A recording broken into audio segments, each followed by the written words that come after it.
UEFA technical report has seen the trends of the lack of strikers, identified centre-forwards. They're suffering an identity crisis, said The Independent.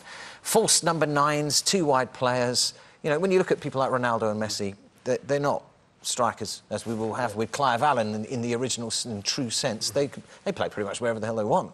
Absolutely, and it's all about creating the space where the opposition don't want you to create the space, and that will change. Everyone said, well, will this big change just now?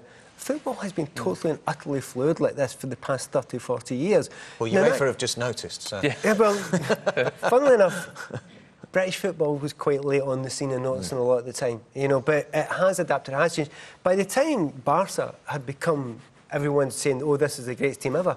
I thought they'd gone beyond their best. And actually the Germans were starting to surpass them. We saw that last season. So, yes. And that German style is a bit different to what we saw for the tiki-taka and the Barcelona style. So it's been happening for the last sort of 5, 6, 7, 8 years, probably, this sort of momentum shifting towards playing without a big target man, although Lewandowski... It's not even a target man, though. It's the true number 9, the striker. There's lots of reasons for it.